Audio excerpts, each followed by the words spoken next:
안녕하세요. 얼마 전까지 결혼을 앞두고 있었던 예비 신부입니다. 해가 넘어가기 전에 결혼을 하는구나 싶었는데 파혼하고 이렇게 사연을 보내게 되었네요. 제가 원래는 다니고 있는 회사 가까운 곳에서 자취를 하고 있었습니다. 그런데 결혼 준비를 한참 시작하면서 결혼 자금이 다 모다 해서 방을 빼야 하는 상황이 되었어요. 계약이 끝날 때쯤 해서 결혼식도 올리려고 했는데 저희 부모님한테 개인적인 사정이 생겨서 결혼식 날짜를 몇 달 미루게 되었어요. 그러면서 남은 계약 기간이 애매하게 붕 떠버리게 되었습니다.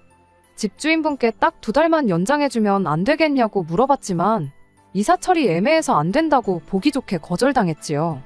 6개월은 연장해줄 테니 생각해보라고 역제안을 해오셨지만 아무래도 아닌 건 아니었어요. 부모님 집에 제가 쓰던 방이 그대로 있어서 크게 상관은 없지만 그렇게 되면 제가 출퇴근하기 너무 불편해지는 상황이 돼버리는 관계로 일단 뒤는 생각 안 하고 덜컥 집부터 구하게 되었어요. 신혼집을 구하는 과정에서 남자친구가 집이 구해지면 그냥 자기도 같이 들어가 살면 안 되냐고 물어왔습니다. 어차피 결혼식 날짜를 대충이나마 잡아놨는데 결혼한 거나 마찬가지 아니겠냐면서요. 사람 일 한 치 앞도 모르는 거라 파혼을 미리 예상하고 거절한 건 아니지만 괜히 남들 보는 눈도 있고 그냥 개인적으로 신혼생활은 결혼식 올리고 시작하는 게 더 좋겠다 싶어서 좋게 잘 설명하고 그냥 혼자서 지내기로 했죠. 그래서 남자친구는 그냥 회사 기숙사에 계속 머물게 되었어요. 저와는 다르게 기숙사다 보니 아무 때고 편할 때 나올 수 있어서 크게 문제되는 것도 없었고요. 파혼을 예상했다면 집부터 구할 일도 없었을 겁니다. 애초에 집을 구하라고 하셨던 건 저희 부모님이 먼저 제게 제안해 주셨기 때문에 가능한 일이었어요. 제가 직장 생활을 암만 오래 했다고 한들 아파트 하나 덜컥 살 만큼 모아놓은 상황은 아니었으니까요. 부모님께서 모자란 돈을 어느 정도 지원해 주신 덕분에 경기도 신도시 쪽에 20평대 아파트를 제 명의로 먼저 매매를 하게 되었습니다. 집을 제가 구한 이유가 따로 있는 건 아니에요. 애초에 결혼 준비하면서 모아놓은 돈이 남자친구에 비해 제가 훨씬 많았다 뿐이고 그리고 부모님이 도와주신 부분도 한몫했지요. 제가 집까지 해오면서 남자친구하고 결혼하고 싶어서 그랬던 것도 아니고요. 결혼이 혹시나 어그러지더라도 집은 남잖아요. 괜히 네 돈 얼마, 내 돈 얼마 해서 나중에 문제 생기는 것보다 한 사람 돈으로 하는 게 더 낫다고도 생각했습니다. 제가 모아놓은 돈이 남자친구에 비해 많다고 해서 제 직장이 남자친구 회사보다 좋은 곳이냐 물어보신다면 또 그런 것만도 아니에요. 동종업계랑 비교하면 월급이 많이 짠 편이거든요. 실제로 남자친구와 저의 벌이를 비교해보면 제가 훨씬 덜 벌기도 하고요. 다만 웬만해선 잘릴 일도 없이 안정적인 데다가 제가 처음 사회생활을 시작한 직장이다 보니 나름 애착도 있고 일이 익숙하고 편한 이유 때문에 아직도 다니고 있을 뿐입니다. 벌써 10년 차가 다 되어가는데도 처음 일 시작했을 때랑 비교해보면 아직도 같은 앞자리수 월급을 받고 있어요. 그에 비해서 남자친구는 이름 들으면 아실 분들은 다들 아실 법한 그런 회사 다니고 있습니다. 모아놓은 돈이 저보다 적은 이유는 취직한 지 아직 얼마 되지 않았기 때문이고요. 지금 당장 연봉만 두고 보면 제가 버는 만큼의 2배 가까이 받고 있어요. 연말에 터지는 상여금 생각하면 저보다 2배 넘게 번다고 봐도 무방하고요. 그래서 당장 제가 돈 얼마 더 모았고 부모님 도움받아 집을 해간다고 한들 길게 보면 결국 남자친구가 가장 역할을 하게 될 텐데 당장 돈 얼마 더 해가는 게 큰 문제가 된다고 생각하지 않았어요. 결혼이 앞으로 둘이서 잘 살자고 하는 거지 내가 잘났네, 네가 잘났네 서로 재면서 경쟁하려고 하는 것 아니잖아요. 그래도 신혼집에 들어갈 살림살이들은 남자친구 돈으로 하기로 했어요. 당장 주머니 사정상 중고차를 뽑아야 할 테지만 차도 남자친구 돈으로 하기로 했고요. 정말 이제 결혼식만 올리면 다 끝났다고 봐도 무방한 상황인데 정작 저희들은 아무 신경도 안 쓰는데 난데없이 남자친구 집 그러니까 제 시어머니가 되실 뻔했던 분이 난데없이 자격지심이 폭발해서는 결국 문제를 일으키네요. 남자친구가 지금은 잘 나가는 편이지만 예전에는 집안 형편이 그렇게 좋은 편이 아니었다고 합니다. 게다가 남자친구 아버지 되시는 분이 거액의 도박비까지 만들고선 가족들 버리고 야반도주를 했다고 해요.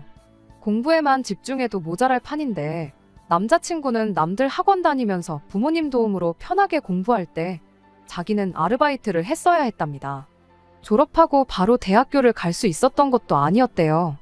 가족들 생활비를 어느 정도 보탰어야 했다 보니 자기가 군대 가고 학교 공부할 동안 어머님과 동생들이 지낼 방세 몇 년치와 학교 등록금을 어느 정도 미리 벌어놓고 그리고 나서 삼수를 해서 대학교에 들어가게 되었던 겁니다.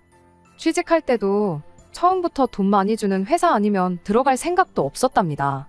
안 그래도 남들보다 졸업이 늦었는데 취직 준비로 또 2년 가까이 시간을 쏟아야 했다 보니 안 그래도 늦은 취직이 더 늦게 된 것이고 그래서 모아놓은 돈도 부족했던 거예요. 저는 다른 것보다 모든 목표를 이뤄낸 행동력과 끝까지 가족들을 책임지는 책임감을 높이 사고 이 사람과 결혼을 결정했던 거예요. 아무튼 말 그대로 남자친구는 그동안 자라오면서 집에 퍼주면 퍼줬지 땡전 한 푼 받은 거 없이 자라왔어요. 하지만 저랑 결혼하게 되면서 자기도 이제 자기의 가정이 생기는 것이니만큼 더 이상 가족들을 신경 쓰고 싶지 않다고 앞으로 자기 행복만 찾으며 살고 싶다고 말해왔습니다.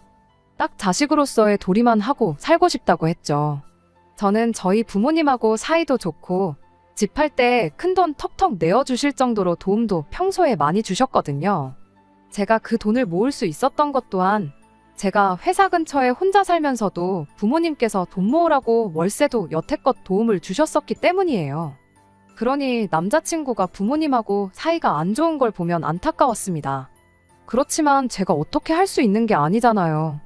부부싸움은 칼로 물베기라는데 가족 싸움은 오죽하겠나요? 그래서 제가 나서서 남자친구와 예비시댁을 다시 화목하게 만들어줄 생각은 추호도 한 적 없습니다. 그냥 남자친구가 하자는 대로 따르기로 했어요. 결혼 후에도 말입니다. 그래도 가족이다 보니 결혼 이야기가 오고 가기 시작한 뒤에는 양가 부모님께 서로를 인사드리는 자리도 있었고 양가 상견례도 마친 상황이었습니다. 그나마 다행인 건 남자친구 본가가 가까운 곳이 아니라 부산이라는 사실이었습니다. 차라리 거리가 그렇게 멀어버리면 정말 명절 같은 날 아니면 같이 부대끼며 지낼 일도 없잖아요? 그러니 차라리 몇 번 볼 일 없게 서로 거리가 먼 게 천만다행이라고 생각했지요. 이따금씩 예비 시어머니는 저한테 카톡을 한두 개씩 보내기 시작했어요. 결혼 준비 잘 돼가냐, 잘 지내냐 하는 간단한 안부 연락들 같은걸요. 저 또한 묻는 말에는 전부 다 답장을 드렸고 저도 가끔씩 생각날 때마다 잘 지내시냐 먼저 안부 인사 정도만 묻고 그러고 있었습니다. 그러던 어느 날이었어요. 월요일이 빨간 날로 연휴라서 3일을 내리 쉬게 된 날이었습니다. 남자친구는 어쩌다 보니 연휴인데도 회사에 급한 일이 생겨 주말 출근을 해야 했고 덕분에 3일 연휴에 어디 가지도 못하고 집에 남아있어야 했어요. 그래서 그냥 게으름 피우면서 씻지도 않고 침대에서 민기적거리고 있었습니다. 오전 11시쯤이 되어서 남자친구한테 전화가 왔어요. 원래 회사에서는 일한다고 전화도 잘 안 하는 스타일인데 웬일인가 싶었습니다. 전화를 받으니 남자친구는 다급한 목소리로 자기 어머니한테 전화가 오면 절대로 받지 말라고 회사라서 자세한 사정은 나중에 말해줄 테니까 절대 받지 말라고 말하고 곧바로 끊어버리더라고요. 무슨 일로 전화까지 해서 저러나 싶어서 생각에 잠기던 찰나에 곧장 핸드폰이 울려서 너무 깜짝 놀라 숨이 넘어갈 뻔했네요. 전화기를 보니 남자친구 어머니에게서 걸려온 전화였습니다. 남자친구가 시킨 대로 전화를 안 받았어요. 전화가 자동으로 끊어질 때까지 계속 울리더라고요. 전화가 끊어지기가 무섭게 쉬지 않고 전화가 계속해서 걸려오는 겁니다. 남자친구에게 받지 말라는 경고를 받았지만 10분이 넘도록 계속해서 전화를 걸고 있는데 그걸 또 일부러 안 받을 수가 없더라고요. 다른 사람도 아니고 어쨌든 예비 시어머니의 전화였으니 말입니다. 그래서 결국 씻고 있었다는 궁색한 변명을 하고 전화를 받을 수밖에 없었습니다. 그런데 제 변명이 통한 건지 어쨌든 전화를 못 받을 수도 있는 거 아니겠냐고 상황을 이해해 주더군요. 무슨 일로 전화를 하셨는지 물어봤더니 제 아파트 동호수가 뭔지 물어보시는 거예요. 그때부터 약간 느낌이 싶었습니다. 동호수는 왜 필요하시냐 물어봤는데 어머님이 부산에서 서울에 올 일이 있어서 우리 딸이랑 같이 올라왔는데 올라온 김에 우리 아들 집 좀 구경해보고 싶다고 오셨다는 거예요. 아직 남자친구 돈 하나 들어간 거 없고 명의도 내 이름으로 되어 있는데 다짜고짜 우리 아들 집이라고 하는 게 조금 기분이 그랬어요. 그래도 그때는 아기가 있어서 그런 거라는 생각하지 않았고 어차피 결혼하면 같이 살게 될 집이니까 그렇게 말했을 거라 생각했습니다. 어머님도 그냥 이런저런 이야기 하시면서 저랑 전화를 이어가시는데 그런데 뭔가 깨름직한 느낌이 들기 시작했어요.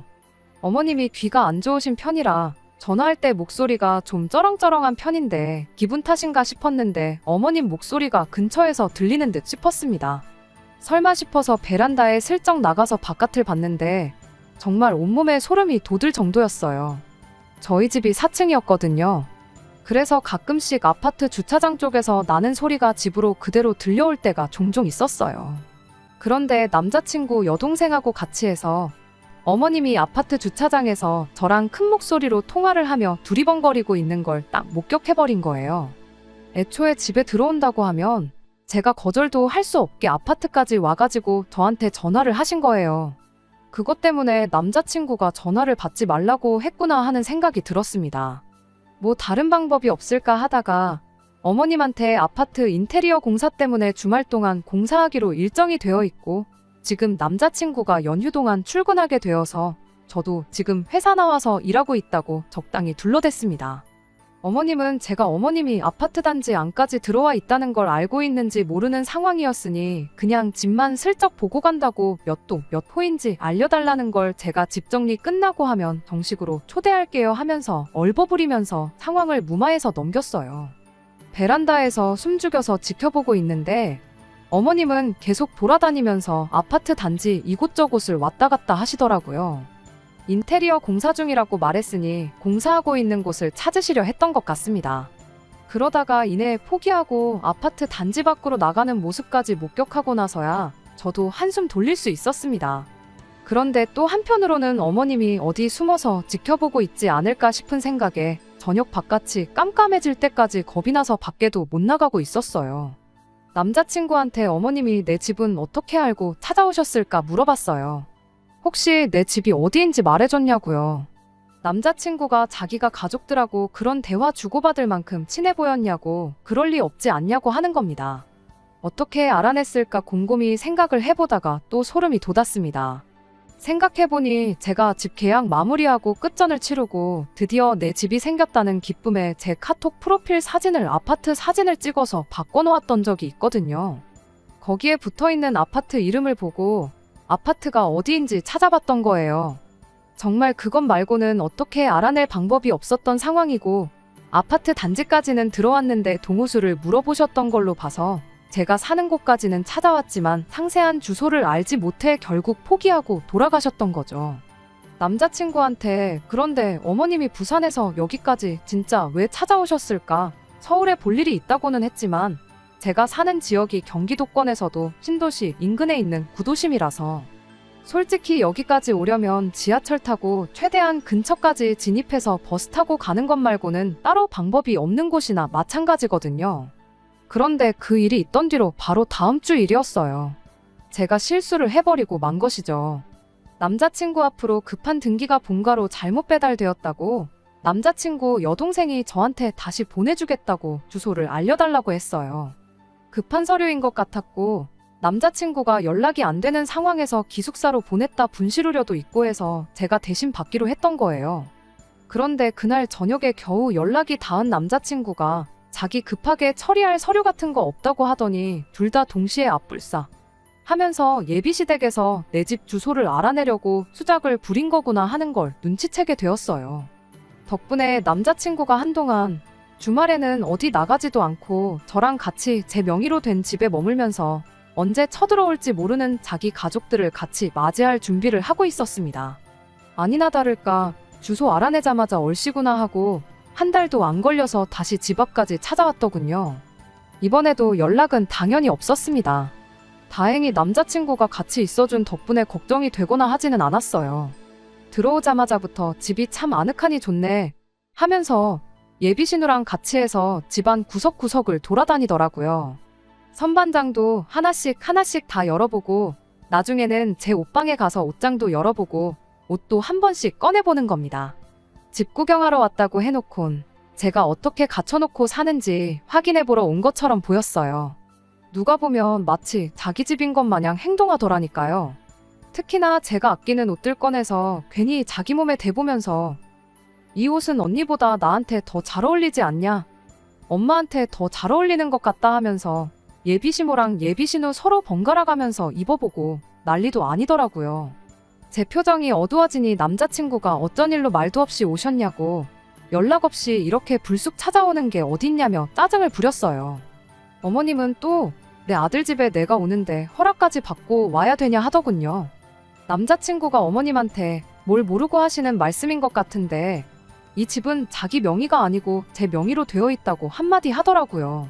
그러니 따지고 보면 어머니가 남의 집에 허락도 없이 들어오신 거니 큰 실례가 맞다 하면서 나중에 결혼하고 나서 혼수랑 다 갖춰놓고 그러면 집들이로 초대할 테니 그때 오시라고 이만 들어가시라고 말을 마쳤죠. 그런데 어머님은 다른 말은 다 무시하고 이 집이 저 혼자만의 명의로 되어 있다는 말에만 반응을 하셨어요. 남자친구한테 왜 이게 니네 집이 아닐 수가 있냐, 그게 말이나 되냐고 하면서 왜 공동명의를 하지 않았느냐고 화살을 저한테 돌리더라고요. 아직 남자친구 돈 들어간 거 한 푼도 없는데 어떻게 명의를 그렇게 하냐고 저도 대답을 했지요. 반대 상황이었으면 공동명의로 해도 아무 말 안 하셨을 거냐고요. 어머님은 그래도 그러면 안 되는 거다 하면서 집 명의를 네 걸로 해놓으면 우리 아들이 이 집에서 길을 못 피지 않겠느냐고 하는 겁니다. 듣자 하니 다니는 회사도 별 볼 일 없는 회사 같은데 우리 대기업 다니는 아들이 저한테 기죽을 거 하나도 없지 않는 상황인 거 모르냐면서요. 네가 집까지 해오면서 우리 아들하고 결혼하려는 거 보면 안 봐도 답이 나온다고. 그러더니 남자친구한테 너는 애가 그렇게 순진해서 남들한테 이용만 당하는 거라 한마디 하시더군요. 누가 할 소리인가 싶었죠. 집에 돈이 모자라다고 학교도 졸업 안 한 아들 아르바이트 내보내면서 인생 계획을 몇 년이나 늦추게 만든 장본인이나 다름없는 사람이 사람 착한 본성을 가지고 이용해 먹네 만에 그딴 말을 하고 있었으니까요. 남자친구 어머니는 그런 건 생각도 못하고 저만 아주 이상한 사람을 만들려고 애를 쓰더군요. 제가 집 명의를 굳이 제 이름으로 해놓은 이유가 집이라도 쥐고 있어야지 돈 많이 벌어오는 남편을 자기 소나귀에 놓고 쥐락펴락 할 수 있기 때문 아니겠냐고 남자친구를 가스라이팅을 하면서 저와의 관계를 이간질을 하고 있더라니까요. 옆에서 예비신우도 거들면서 저 같은 사람이 자기 오빠 같은 사람을 만나려면 집해오는 건 당연한 거 아니냐고 한마디 보태더라고요. 아무리 그래도 저는 결혼식 올리고 어느 정도 시간이 지나서 돈을 좀 모으거나 다음 이사갈 집을 정하기 전까지는 공동 명의를 할 생각이 없다고 두 사람 앞에 딱 잘라서 말을 했어요. 남자친구한테도 서운하게 생각하지 말라고 그게 맞는 거 아니냐니 옆에서 저를 거들어주면서 그렇다고 동의는 해주는데 대답하는 말본새가 제 눈치를 보고 있는 건가 싶은 목소리더라고요. 어머님은 끝까지 그래도 아닌 건 아닌 거라며 누가 봐도 우리 아들이 손해보는 결혼인데 눈칫밥까지 먹으면서 결혼 생활하는 꼴을 볼 수 없다고 했습니다. 막말로 서울에 집 해온 것도 아니고 시골 동네에 다 무너져가는 아파트 한 채 해온 게 뭐가 대수냐고 이까짓 걸 가지고 저한테 갑질을 하냐고 하는 겁니다. 이 상황이 누가 갑질을 하는 건지는 지나가는 개도 알 텐데 말이에요. 그렇게 말해도 어쩔 수 없다. 그리고 남자친구 눈칫밥 먹일 생각도 없고 이렇게 하기로 한 건 이미 오래전부터 결정한 일이라고 설명을 했지요. 어머님은 끝까지 제 말을 어떻게 믿냐고 하면서 당신한테 좋은 수가 있다고 하더니 제가 공동명의를 해줄 때까지 이 집에서 같이 지내겠다고 하는 겁니다. 방이 3개나 있으니 한 방은 저희가, 한 방은 어머님이, 한 방은 예비신우가 쓰면 딱 되겠다 하는 거예요. 예비신우도 이제 취직 준비할 때가 되었으니 한 2년간 여기서 지내면서 서울에 둥지를 틀 수 있게 도와주고 당신도 여기서 지낼 테니 제가 제정신이면 시어머니가 버티고 있는데 하늘 같은 남편을 눈치나 줄 수 있겠냐면서요. 남자친구가 얼굴이 시뻘개져가지고 대체 왜 이러는 거냐고 하면서 어머님하고 동생한테 이만 돌아가라고 바득바득 소리까지 질러대준 덕분에 상황은 대충 정리되었습니다. 어머님은 돌아가면서까지 저한테 생각 잘 해보고 연락을 달라고 그러고 돌아가셨고요. 무슨 폭풍이 휘몰아친 다음날같이 집이 조용해졌어요. 남자친구는 저한테 곧장 미안하다고 사과를 해왔습니다. 면목이 없다고 하면서요. 어머님은 도대체 왜 그러시는 거냐? 저도 화가 많이 나서 남자친구한테 물어봤는데 아무래도 생활비 때문에 그러는 것 같다는 겁니다. 결혼하면 가족들 더 이상 신경 안 쓰고 살고 싶다고 했던 게 저는 그냥 그때까지 집에 돈을 보내줘도 그냥 용돈하라고 돈 얼마 보내주는 게 전부라고 생각했었어요. 그런데 생활비라고 하니 용돈이랑은 또 어감이 다르게 다가오더라고요. 생활비를 대체 얼마씩 보냈길래 저러시는 거냐고 물었더니 그게 달에 300만 원이 넘는 돈을 보내고 있었던 겁니다. 그냥 기본적인 생활비부터 동생이랑 어머님 핸드폰비까지 전부 내주고 있었던 거예요. 아무튼 집에는 이제 결혼하고 나면 생활비는 더 이상 보내드릴 수 없다고 그렇게 미리 말을 하기는 했는데 아마 그걸 가지고 기분이 나빠서 저러시는 것 같다고요. 아무리 취직이 늦었어도 기숙사 생활을 하고 있는데 모은 돈이 왜 이렇게나 부족한가 싶었는데 거기에는 따로 이유가 있었던 거더라고요. 연 끊고 살고 싶다. 자식된 도리만 하고 싶다 말로만 그러면서 뒤로는 온갖 효자 노릇은 다 하고 있었던 겁니다. 그 와중에 남자친구는 우리 어머니 저러는 고집을 꺾으려면 아무래도 우리가 결혼하더라도 생활비는 계속 보내드려야겠다는 소리를 하는 거예요. 여태까지 제 편 들어주고 가족들하고는 소원한 척 하더니 이제서야 진짜 본심이 나오더라고요. 아마 제가 실수로 주소를 알려주는 일이 없었더라도 어떤 방법으로든 어머님하고 예비신우는 저희 집에 쳐들어왔었을 거예요. 남자친구 가족들이 별 볼 일 없는 너는 평생 대기업 다니는 남편한테 의지해서 살게 될 거라고 했던 그 말부터 공동명의를 안 해주면 들어와서 살겠다고 통보하는 것까지 모두 계획된 일이라는 생각이 들었습니다. 애초에 남자친구는 잃을 게 아무것도 없는 상황이잖아요. 공동명의를 해주는 것과 자기 가족들 생활비 챙겨주는 건 당장은 아무런 연관도 없는 일이고 어떤 결정을 내리던 간에 둘 다 남자친구만 이득을 보는 속이 뻔히 보이는 상황이잖아요. 혹시나 제가 지나치게 생각을 하는 건가 싶어서 남자친구 속을 떠보려고 가족이냐 나냐 둘 중에 하나를 선택하라고 물어봤습니다. 가족들과는 결혼 후에는 거리를 두고 지내겠다고 이젠 가족이 아니라 자기 자신의 행복부터 찾고 싶다고 호언장담했던 모습과는 다르게 그래도 가족인데 어떻게 모른 척 살겠느냐면서 부디 제가 이 상황을 이해해주면 좋겠다고 사정을 하더라고요. 평생을 가족들 호구 노릇을 하고 자라서 그런지 결국 결정적인 순간에도 끝내 가족을 택해버린 남자친구였던 거예요. 남도 아니고 가족을 챙기겠다는데 그게 잘못된 거라 손가락질 할 사람은 아무도 없을 거예요. 다만 저랑은 결혼 이야기는 없던 걸로 하자고 했습니다. 거의 내 월급과 비슷한 돈을 평생 시댁에다가 가져다 바치며 살고 싶은 마음은 추워도 없다고요. 그랬더니 남자친구가 기분 나쁜 표정으로 한마디 하더군요. 우리 어머니 말이 그래도 틀린 건 없지 않냐며 진짜 집 하나 해온 거 가지고 나를 가족들과 등지게 만들 셈이냐. 내가 너 때문에 가족들하고 연 끊고 지냈으면 좋겠냐. 그렇게 한마디를 하더라고요. 자기 나이 또래에 자기만큼 버는 사람이 얼마나 되는지는 아느냐고. 그 잘난 월급 가지고 역으로 저한테 갑질을 하려고 하길래 한마디 해줬습니다.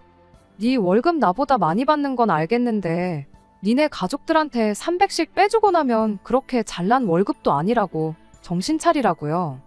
남자친구는 그러면 너네 집에도 똑같이 생활비를 드리면 되지 않느냐고 저를 설득하려 들더라고요. 저희 부모님은 뭐라도 하나 더 해주시려는 분들이지 자식 장사해서 노후 대비 하실 분들이 아니라고 그 돈을 드려도 받으시지도 않을 거라고 한마디 해줬지요. 그리고 그 돈까지 드리고 나면 우리 월급은 100만 원도 안 되는 거나 마찬가지일 텐데 뭐가 아쉬워서 생활비도 아니고 월급 100만 원 주는 사람을 내가 집까지 해오면서 결혼을 하겠냐고 한마디 했습니다.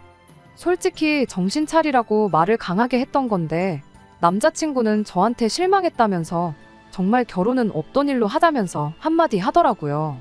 결국 도무지 의견이 좁혀지지 않아 남자친구와는 여기까지 하자는데 합의하고 결국 그렇게 이별을 하게 되었습니다.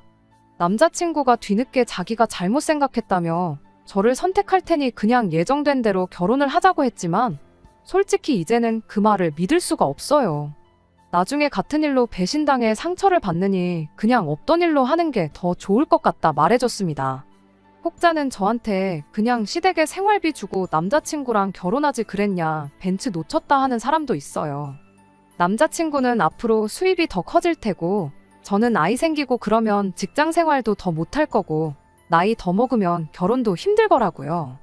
하지만 제가 진짜 남자친구와 헤어지길 결심한 이유는 앞으로 이런 식의 같은 일들이 계속해서 반복될 거라는 생각 때문입니다. 수입이 커지면 커지는 대로 더 많은 생활비를 요구해 올 테고, 생활비가 아니더라도 매번 가족이라는 이유 하나만으로 이것저것 바래오실 텐데, 그 꼴을 제가 견뎌낼 수 없겠다는 게 저희 결론이었거든요. 결국 중요한 순간에는 배우자가 아닌 가족들의 편을 들어주는 남자를 어떻게 믿고 평생을 살겠어요? 설령 제가 진짜 벤츠를 놓친 바보 같은 결정을 내렸다 하더라도 저는 이 결정에 후회가 없습니다. 오히려 질질 끌지 않고 빠른 결정을 내린 걸 100번 1000번 잘했다 생각하려고요. 벤츠라고 다 같은 벤츠도 아니고 고장이 안 나는 것도 아니잖아요. 벤츠보다 더 좋은 차도 많다고 하고, 요즘은 국산차도 외제차 못지 않다는데 꼭 다음 사람이 벤츠가 아니라도 상관없어요. 결혼했으면 가족들보다 배우자를 더 챙기는 그런 사람이야말로 진국 아니겠어요? 끝까지 들어주셔서 감사합니다. 오늘의 사연은 여기까지입니다. 구독과 좋아요, 알람 설정 부탁드리고 더 좋은 사연으로 다시 찾아뵙겠습니다. 감사합니다.